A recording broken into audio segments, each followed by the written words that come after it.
Hi viewers, this is me Anumula. Today we are continuing the class of historical background.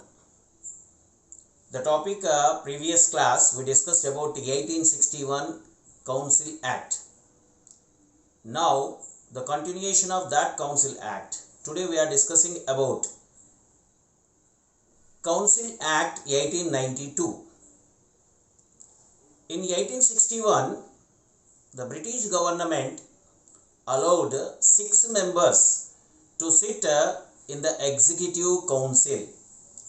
Now, the British government in this Council Act 1892, the size of the Executive Council, especially Indians, increased from 6 to 16. So, here the Britishers slowly making Indians a part in their administration. Now, in this Act 1892, Indians provided a right to discuss in administrative matters except budget. Except budget, remaining all the administrative matters, they provided right to discuss. So, Indian Council Act 1892 allowed the size of the provincial legislative members also. That meaning, provincial legislative assemblies number also increased as per their population ratio.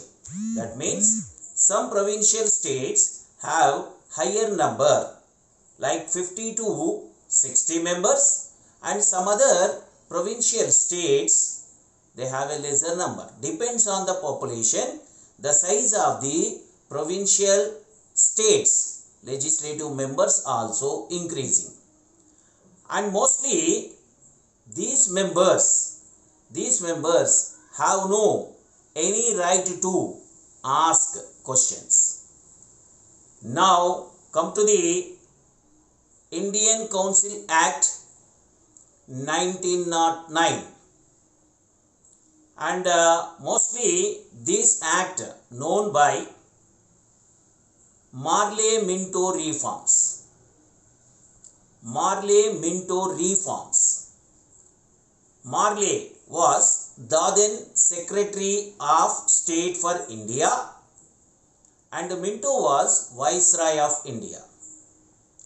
These two persons made this act so that the name was Marley-Minto reforms.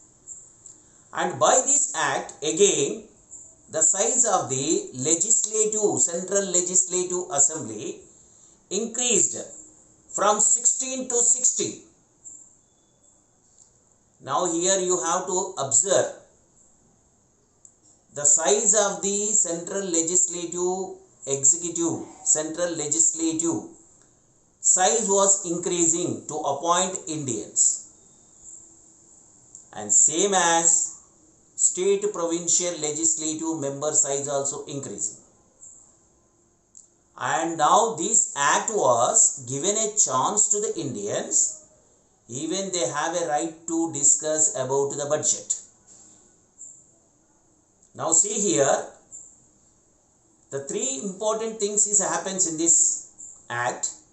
First one, the Indians also getting a chance to discuss in the administrative matters including budget, and slowly the Indians also participating in the administration. Right? Now, the most important point in this act, separate electorate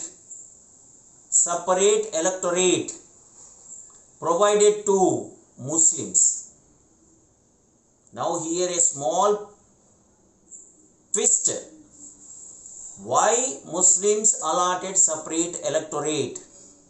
This act was 1909 Act, And here the history of the Muslim League Party, 2 seconds you have to carefully listen. In 1906, Muslim League found, and Britishers' policy always divide and rule policy, and so that they wanted to divide Indian National Congress or Hindus and Muslims. The divide and rule policy, whenever they applied, they tried to please the Muslims, they encouraged the Muslims. To encourage, the Britishers or British government provided separate electorate for the Muslims, where Muslims only should participate and only Muslims could vote. That means Hindus and other religions not allowed to vote. Then here Minto was called father of the communal electorate.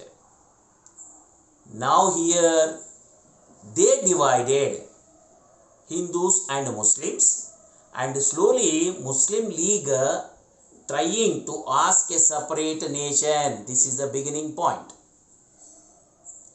Now these Minto Marley reforms not given any success to the Indians.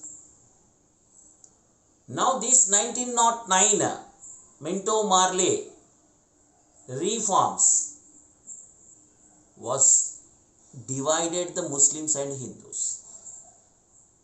After this, 1919 British Government India Act, also famously called Chelmsford and Montagu reforms. Generally, we should call the first name of Secretary of State and then Viceroy. So here the Secretary of State was Montagu and Chelmsford was Viceroy. So Montagu Chelmsford reforms 1919. This act is famously known Montagu Chelmsford Reforms Act 1919. And this act was